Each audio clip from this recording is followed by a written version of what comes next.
Gyms કિચનમાં તમારું સ્વાગત છે। આજે હું લઈને આવી છું સેવ અને ગીસોડાનું શાક।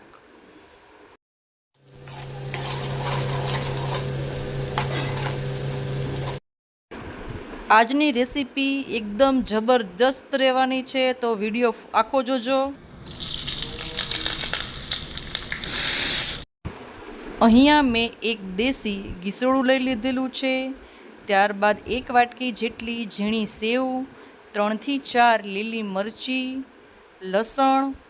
હવે ગીસોડાને સારી રીતે ધોઈ છાલ ઉતારી અને નાના નાના કટકા કરી લેવાના છે। હવે એક પેન લઈ એમાં 2 થી 3 ચમચા જેટલું આપણે તેલ લઈ લેવાનું છે। તેલનું પ્રમાણ વધારે રાખવાનું છે। સેવ નાખીએ તેથી તેલ શોષી લે છે, એટલે તેલ આપણે વધારે નાખવાનું છે। તેલ સારી રીતે આવી જાય એટલે જીરાનો આપણે વઘાર કરવાનો છે। જીરું સારી રીતે સતળાઈ જાય એટલે આપણે તેમાં રાઈ નાખી દેવાની છે। આપણી રાઈ પણ સતળાઈ ગઈ છે। હવે 1 ચપટી જેટલી હિંગ નાખી બધું જ સારી રીતે ચલાવી લેવાનું છે। હવે આપણો મસાલો છે તે સરસ મજાનો તતળી ગયો છે અને શાકમાં સરસ કલર આવે એની માટે 1 ચપટી જેટલી હળદર આપણે ઉમેરી દેવાની છે। હવે લીલી મરચીને કાપી એના કટકા પણ તેલમાં સારી રીતે સાતળી લેવાના છે।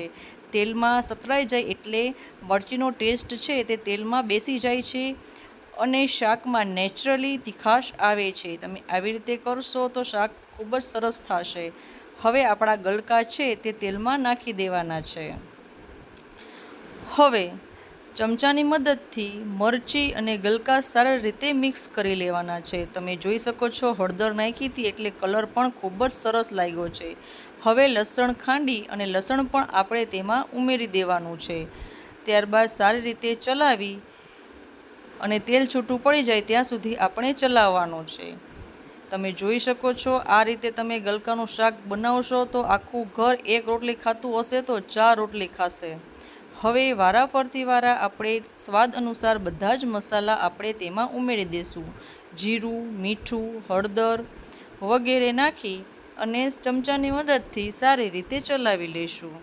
હળદર આપણે તેલમાં નાખી હતી એટલે તમે શાકનો કલર જોઈ શકો છો, એકદમ સરસ આવી ગયો છે અને તેલ પણ સરસ મજાનું છૂટું પડી ગયું છે। તો મિત્રો આ રીતના શાક છે અચૂક બનાવજો। હજી તમે પૂરેપૂરો વિડીયો જોજો અને લાઇક, શેર અને સબસ્ક્રાઈબ ફટાફટ કરતા જાજો।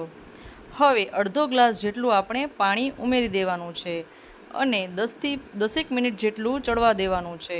આપણું શાક સારી રીતે ચડી ગયું છે એટલે 1 વાટકી જેટલી આપણે જે ઝીણી સેવ હતી તે ઉપર જ આપણે નાખી દેવાની છે। એક જ સાથે નથી નાખવાની પણ ધીરે ધીરે નાખી દેવાની છે અને એકદમ ધીરા હાથે આપણે તેને ચલાવવાની છે, જેથી કરી અને સેવ છે તે તૂટી ના જાય અને શાકમાં એકદમ સરસ રીતે દેખાય। તો તૈયાર છે આપણું સેવ ગલકાનું અથવા તો સેવ ગીસોડાનું જબરજસ્ત ટેસ્ટી શાક। તો તમે આજે જ સાંજે આ રીતનું શાક બનાવજો, ઘરે બધાને ખૂબ જ ભાવશે। જો મારો વિડીયો ગમ્યો હોય તો લાઇક, શેર અને સબસ્ક્રાઈબ કરી દેજો। થેન્ક યુ જોવા માટે।